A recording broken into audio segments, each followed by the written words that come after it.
Right now, Australia's national aviation network is basically paralyzed by a catastrophic disruption. We are looking at a full-scale meltdown at the country's busiest hub, and it is throwing travel plans into absolute chaos.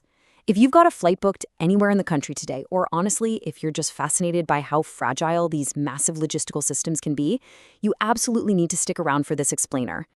Which brings us to the big, central question we really need to answer today. Why exactly is Australia's busiest airport at a total standstill? We are currently entering day 2 of this crisis, and if you look at the departure boards, it's just a solid wall of red. This isn't just a minor hiccup with a few late bags, you know? It's a massive, systemic failure that's creating absolute pandemonium for travelers. Okay, let's dive into this. Section 1, gridlock at Sydney Airport. So look at this number right here, 60 plus. That represents the immediate, incredibly painful reality for passengers on the ground right now. We are talking about a bare minimum of 60 minutes of delays for most flights trying to get out of the domestic and international terminals today. But for a lot of folks, it's actually much worse than what the board says. We have passengers reporting that they are sitting strapped into their seats, stuck out on the tarmac for up to 2 hours, literally just waiting to get takeoff clearance. And I think this anecdote brilliantly illustrates the very real human cost behind these massive logistical failures. I've missed a wedding rehearsal in Brisbane already. That's a direct quote from a stranded passenger who had been waiting since 6 a.m. for a connecting flight. Look, people completely understand that safety absolutely has to come first in aviation, right? But the lack of clear communication and the sheer scale of this breakdown is leaving travelers incredibly frustrated and entirely stranded. So, what is the invisible mechanism behind all these crowded terminals and delayed planes? Let's get into Section 2, the root cause. Airservices Australia, which is the government agency responsible for running the control towers, has officially blamed this chaos on, quote, roster constraints. But let's go ahead and translate that bureaucratic jargon into plain English for you. They simply do not have enough air traffic controllers to safely manage the volume of planes trying to come in and out of the airport. It's a severe staffing shortage at the absolute worst possible choke point. To manage this lack of staff, they've had to implement what's known as air traffic flow management. This means purposefully limiting the number of planes that can take off or land per hour, so the few controllers they do have on shift aren't overwhelmed.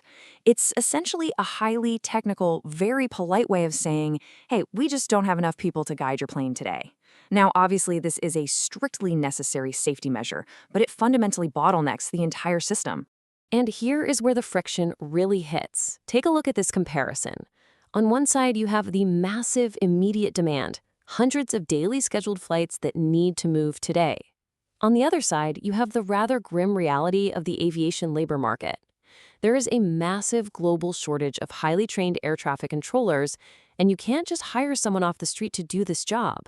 The training takes years, not days. So this really highlights exactly why this massive problem cannot just be solved with a quick fix overnight.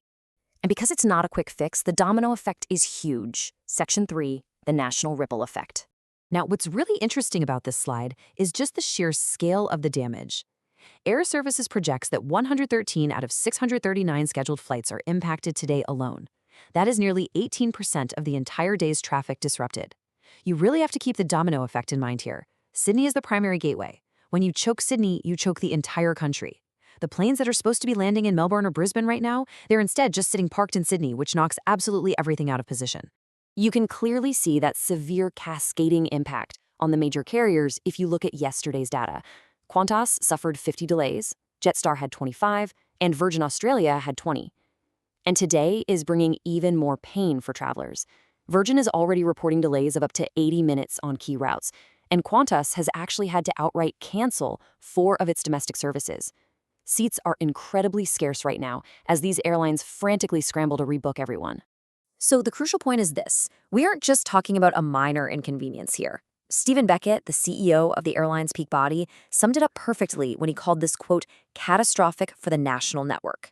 When you juxtapose that huge macro business assessment with our earlier passenger who just wanted to make it to a wedding rehearsal, you really start to grasp the full disastrous scale of this across both the aviation industry and people's personal lives.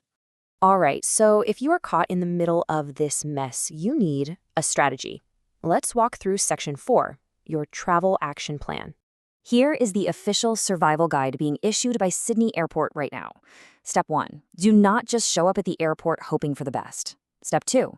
Check your flight status online, on your airline's website, or via services like BizTweet on Twitter or Facebook Messenger before you even leave your house. Seriously, if you don't do this, you risk just sitting in the terminal for hours with zero updates. Step 3. Expect longer baggage queues because delayed planes mean baggage sorting gets heavily backed up. And Step 4.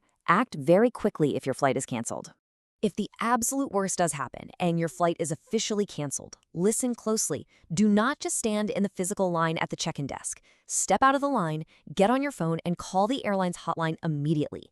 Many airlines are offering free rebooking for today's disruptions. But remember, planes are out of position, meaning seats are extremely scarce. Calling secures those few remaining seats so much faster than waiting an hour to speak to someone at a crowded desk. Now, Airservices Australia maintains that these restrictions are absolutely necessary for safety and that they are, quote, enhancing their training pipeline to fix these rostering issues. But as this explainer has shown, that process literally takes years, which leaves us with this final, frankly provocative question. With training taking years, is this just the new normal for flying? Are we going to see these types of rolling disruptions continue over the coming months and years? It's definitely something to seriously ponder the next time you book a ticket.